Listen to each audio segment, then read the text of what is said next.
Então, considerai-vos mortos para o pecado e vivos para Deus em Cristo Jesus. A terceira atitude que Paulo ensina aos cristãos aqui está do verso 12 até o verso 13 e tem a ver com o verbo oferecer, que é o verbo que mais aparece aí.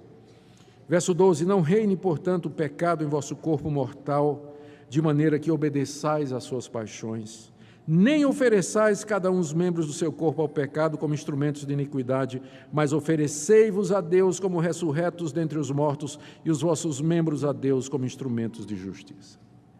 Aqui Paulo está personificando o pecado. Ele fala do pecado como se o pecado fosse um rei. E esse rei, de acordo com o verso 12, ele quer reinar em nosso corpo mortal, a nossa existência humana aqui nesse mundo. Ele quer nos dominar. Ele quer utilizar, de acordo com o verso 13, os nossos membros para a iniquidade.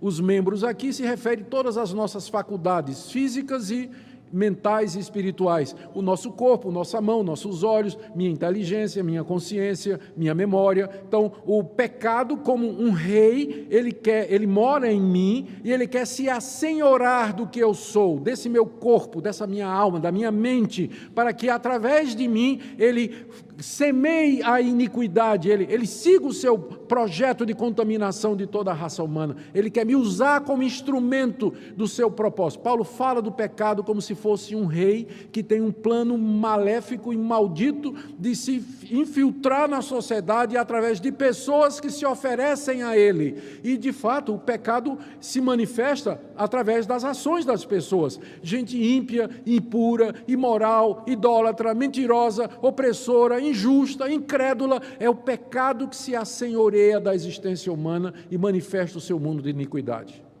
Olha o que é que Paulo diz aqui para o cristão. Verso 12: não reine, portanto, o pecado em vosso corpo mortal, de maneira que obedeçais às suas paixões. É isso que eu estou falando, quando eu digo que essa é a vida cristã, normal. Quando o pecado não reina em mim, é quando eu não obedeço às suas paixões, eu não tenho que obedecer às suas paixões. Por quê? Porque eu sou forte? Porque eu sou espiritual?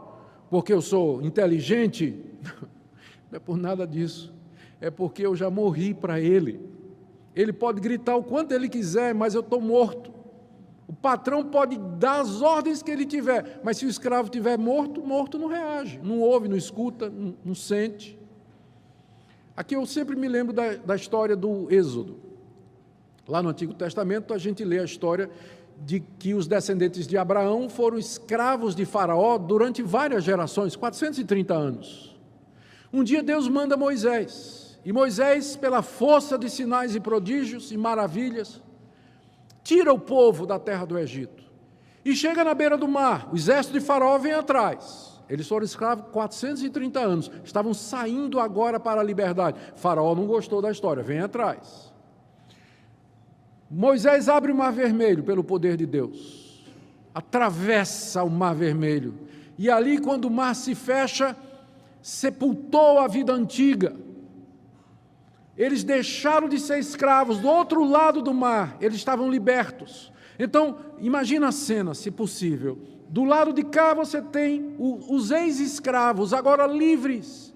Do lado de cá, o antigo patrão, separados no meio, separados pelo mar, onde a escravidão dos israelitas tinha sido sepultada de uma vez para sempre. Agora era um povo livre. Agora imagine a seguinte cena. Fisicamente é impossível, mas imagine que fosse, apenas para fins didáticos. Faraó chamasse o general e disse: me dá esse megafone aqui. Sabe o que é o megafone, né? Aquilo que o pessoal usa em protesto, aquela boca, né, que o pessoal fica falando, baixo isso, abaixo aquilo, tal. Então, o Faraó pega: meus escravos, voltem! Vocês foram meus escravos a vida toda. Vocês nasceram na escravidão. Seu pai era escravo meu. Seu avô era meu escravo. O que você está fazendo do outro lado do rio ou do mar? Venha para cá.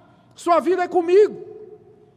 Gente, eu tenho certeza que algum israelita, ao ouvir a voz do antigo patrão, jogou fora a túnica, se lançou no mar e nadou de volta para beijar o pé de Faraó. Não parece estranho isso? Mas é o que acontece toda vez que você peca. É a mesma coisa. O antigo patrão, pecado, diz: venha fazer a minha vontade. E você já está livre, você já morreu com Cristo, você já ressuscitou com Ele para uma vida nova. Aí o que é que você faz? Você atravessa o mar por onde você caminhou livre e você volta e vai beijar a bota do faraó pecado. Pecado é tão sério quanto isso. Não reine o pecado em vosso corpo mortal, de forma que obedeçais às suas paixões. Continuando, no verso 13, e nem ofereça mais os seus membros ao pecado como instrumentos de iniquidade. É isso que um escravo fazia, ele oferecia ao seu patrão o seu corpo e dizia: me use como o senhor quiser. Não faça mais isso. Você não precisa fazer mais isso, porque o pecado não é mais o seu patrão. O pecado não é mais o seu senhor. Ele não domina mais a sua vida. Você não tem que obedecer às paixões dele. Pelo contrário, final do verso 13, oferecei-vos a Deus, sim, agora sim. Agora eu posso me oferecer a Deus como ressurreto de entre os mortos e os meus membros a Deus como instrumentos de justiça e não mais como instrumento de iniquidade. Mas agora eu posso dizer a Deus: Deus, eu estou livre do antigo patrão, já que ninguém pode servir a dois senhores. Eu morri para o primeiro para que eu possa servir ao segundo. Eis-me aqui, Senhor, usa-me como instrumento de justiça. Eu agora posso me oferecer a Ti como instrumento de justiça, porque eu morri para o antigo patrão, já que ninguém pode servir a dois senhores. Você não pode servir ao pecado e a Deus ao mesmo tempo. Olha a promessa do verso 14. Ele disse no verso 13, se ofereça a Deus, porque o pecado não terá domínio sobre você. Ele não é mais o seu patrão, por isso você pode se oferecer a Deus. Oferecei-vos a Deus, porque o pecado não terá domínio sobre vós. E por que o pecado não tem mais domínio sobre vós? Resposta no verso 14, final. Pois não estáis debaixo da lei, e sim debaixo da... Paulo termina da mesma forma como começou. O que o verso 1 diz? Volta aí comigo. Verso 1. Permaneceremos no pecado para que seja a graça mais abundante? Resposta de Paulo, não, porque é a graça que me livra do domínio do pecado. O que a gente chama de graça barata é aquele evangelho falso que diz às pessoas: creia em Jesus Cristo, que foi mandado por um Deus de amor, venha como está e continue como está. Deus vai lhe salvar de qualquer maneira, porque Deus é bom e misericordioso. Por que a gente chama isso de graça barata? Porque não é a graça que é apresentada na Bíblia, porque, aliás, até porque é incompleta, porque a graça de Deus vai fazer tudo isso, mas ela vai fazer muito mais. Ela não somente vai perdoar você dos seus pecados, mas vai libertar você do domínio do pecado. Vai libertar você do antigo patrão, vai lhe dar uma vida nova, vai mudar a sua vida. Por isso que a Bíblia o tempo todo ela fica dizendo que a fé sem obras, ela é morta. E que sem santificação ninguém verá o Senhor, e que aquele que é nascido de Deus, ele não vive na prática do pecado, porque a graça salvadora é a graça que transforma, que muda, que liberta. Como é que você pode dizer que você está salvo, se você ainda não foi salvo dessa sua língua mentirosa? Como é que você pode dizer que você está salvo, se você não foi salvo ainda dessas cobiças e corrupções do seu coração que você alimenta todo dia? A salvação que Deus nos oferece é completa, irmãos. E eu creio de todo o meu coração que essa vida é possível. Como eu disse, ela não acontece assim, mas ela é resultado de disciplina diária, de intencionalidade, de você dizer: Deus, eu quero viver dessa forma, porque Cristo morreu por mim e eu com Ele, para que eu vivesse novidade de vida. E aí você se dedica a saber, estuda a Bíblia, gasta tempo com Deus, medita, considerar-se, desenvolva a sua fé. A fé é como um músculo, se você não exercita, ele atrofia. Então exercite a sua fé, viva por isso que Deus está dizendo. E ofereça-se a Deus pela prática do serviço cristão, envolver-se no serviço de Deus, amar o próximo, ajudar o necessitado. Deus, eis-me aqui, usa-me. Faça essas 3 coisas todo dia e você vai experimentar essa vida de vitória, onde o pecado não terá domínio sobre você.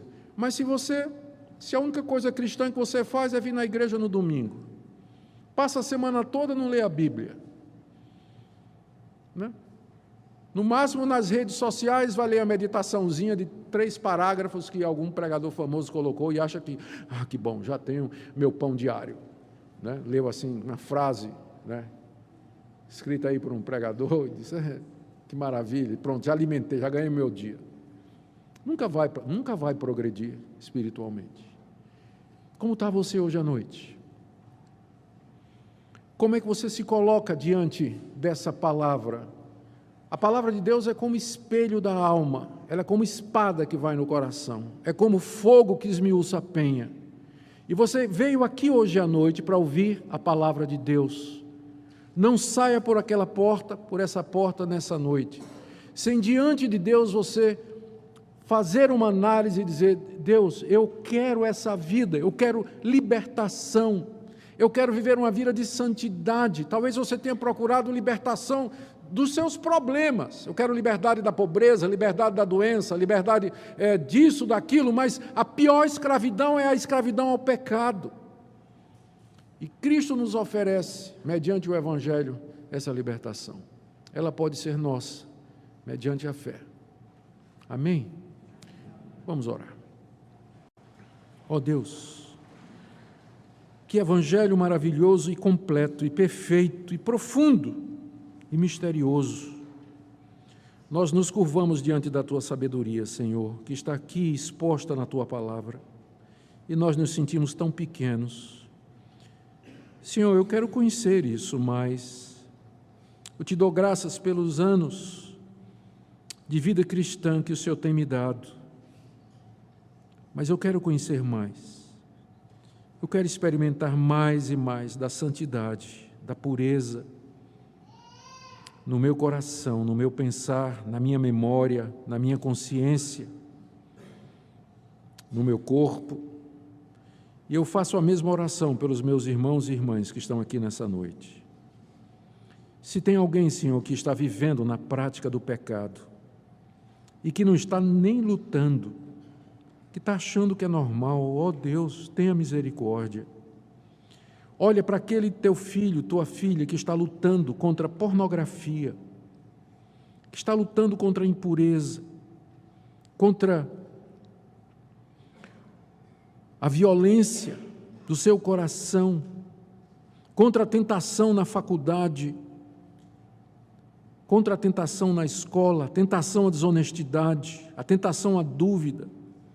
Senhor, contempla agora com teu Espírito os teus filhos e socorre-nos na nossa fraqueza, tenha misericórdia de nós e nos ensina a saber, nos revela aquilo que Cristo fez por nós, dá-nos fé para nos considerar mortos para o pecado e graça para nos oferecer a Ti todo dia e não mais ao pecado como escravos. Bendito sejas, ó Deus, porque Tu tens misericórdia dos Teus, que Tu ouvirás a nossa oração e que essa palavra prosperará para a Tua glória e a alegria do Teu povo. Em nome de Jesus. Amém.